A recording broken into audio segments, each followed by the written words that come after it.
In America, one lie can cost you everything: your freedom, your family, your future, and overall your time, which is the most important asset we have. This is more than a prison story. It's a story about what happens when justice turns its back and racism decides your fate before a jury even hears your name. Because sometimes it doesn't matter what you did, it only matters what you look like. Tonight, on Confessions from the Dark, we're telling the true story of a man who spent 30 years behind bars for a crime he didn't commit, set up by the people sworn to protect him, erased from the life he was trying to build, all because he was easy to blame. What would you do if your entire world was stolen in one night? If you're watching this, take a second to look through the bars. Feel what it's like when no one believes you. Then ask yourself, how many more stories like this have never been told? Quick disclaimer, the names, places, and some events have been changed to cover the identities of everyone involved, but this story is very much true and happens more often than you think. Make sure to follow us on TikTok and subscribe on YouTube, because more stories are coming. Real stories, raw stories, stories they never wanted you to hear. This is Confessions from the Dark. Let's begin. My name is Jason Terrence Mitchell, born and raised in rural Alabama in a town called Hensley Ridge, a place where the trees had more freedom than people like me. I worked 2 jobs, one at the mill, one doing brake work at Reggie's Auto. I wasn't a saint, but I stayed in my lane. I had 2 kids, Jalen and Maya, and a woman I was trying to marry until everything shattered. You ever feel like you were just surviving? Like you were always one wrong glance away from being the suspect? That was my everyday. I kept my head down, kept to myself, but I had no idea I'd already been chosen, set up, marked. I was already guilty. It all started with a scream I never even heard. By the time they banged on my door, I didn't even know I was already guilty. You ever feel like the world picked you to lose? Not because of what you did, but because of what you look like? That's what happened to me. My name is Jason Terrence Mitchell, and for 30 years, I sat in a concrete box, punished for a crime I didn't commit, a crime they knew I didn't commit. This isn't just a story about injustice, it's about how a lie built by a racist system destroyed my life, my family, and almost my soul. So before you judge me, listen, not just to what they said I did, but what they did to me. I was born in 1968, Hensley Ridge, Alabama. Population 2,000 and change, mostly white folks. You learned real young that some roads weren't meant for your kind to walk down. But I made peace with it. Didn't have time to rebel. Had mouths to feed and bills that didn't care about skin color. By 25, I was juggling 2 jobs, day shifts at Thompson's Mill and nights fixing cars at Reggie's Auto Shop. Worked on everything, Buicks, Fords, sometimes even a Cadillac if a brave enough soul rolled through. I had 2 kids, Jalen and Maya. They were my everything. Their mom, Danielle, was tired of being poor, tired of me working too much, tired of Alabama. We weren't perfect, but we were real. Sundays were for barbecue and jazz. Jalen used to beg me to take him to the creek. Maya loved church hymns, but you don't get warnings when your life's about to be torn apart.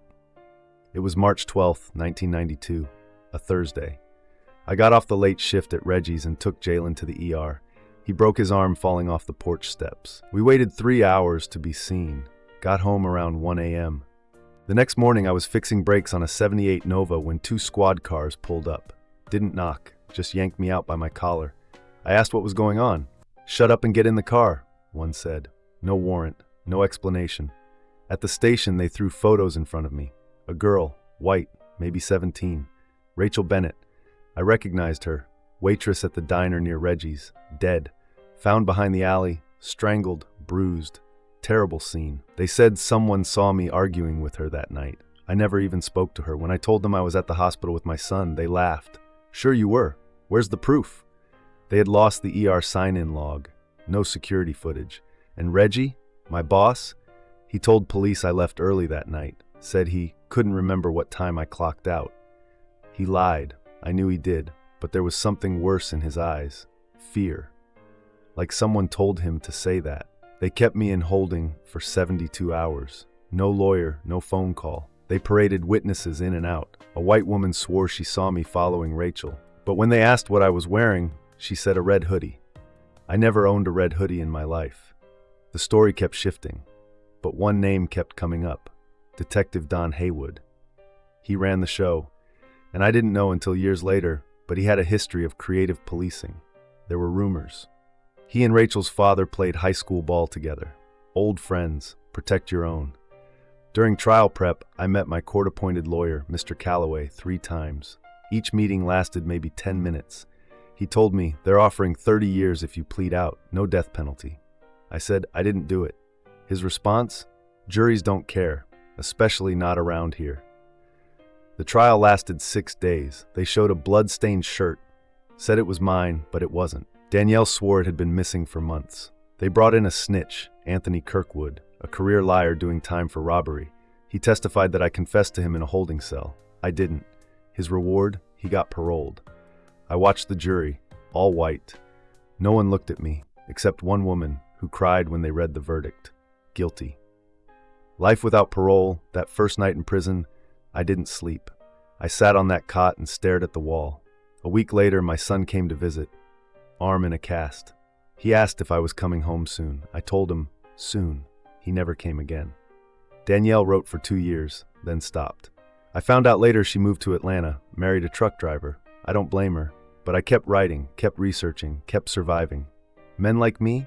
We died slow in there, one day at a time. I spent the first 10 years inside just trying to stay alive. You learn the system behind the bars is just as crooked as the one outside. But I never stopped writing.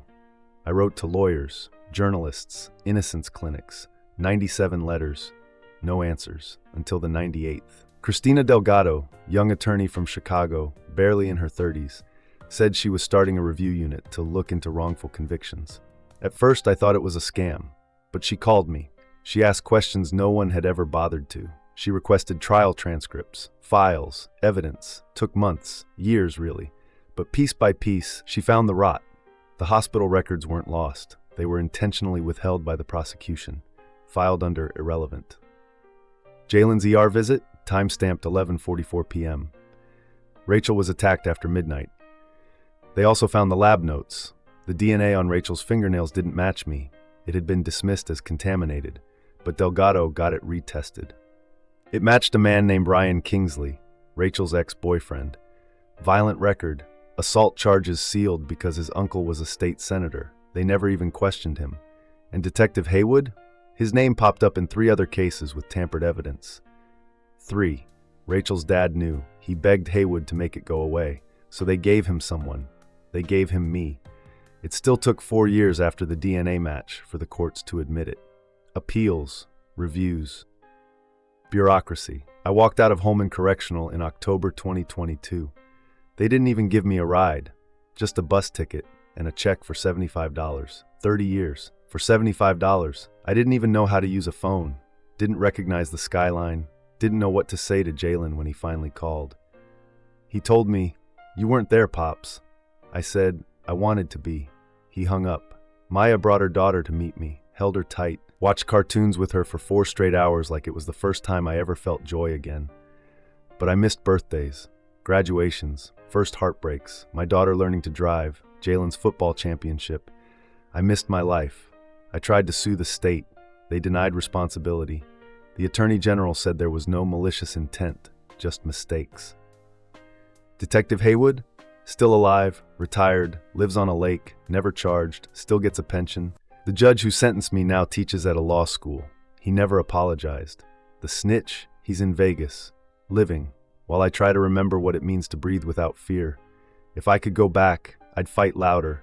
I'd scream in that courtroom. I'd beg someone, anyone, to listen. But I didn't want to be the angry black man. I thought if I stayed calm, if I showed them respect, they'd show me justice. But they never planned to. They needed a name, a photo, a conviction. And I was the right kind of wrong. I don't hate Rachel. She didn't deserve what happened. But I do hate the system that used her death to destroy my life. I don't know if Jalen will ever forgive me. Some days I can't even forgive myself for surviving. If you were me, would you forgive? Would you move on? Or would you burn the world down?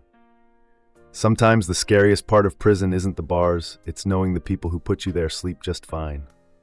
You just heard the story of a man who lost everything, not because of guilt, but because of silence, because of a system that saw the color of his skin before it ever looked at the facts.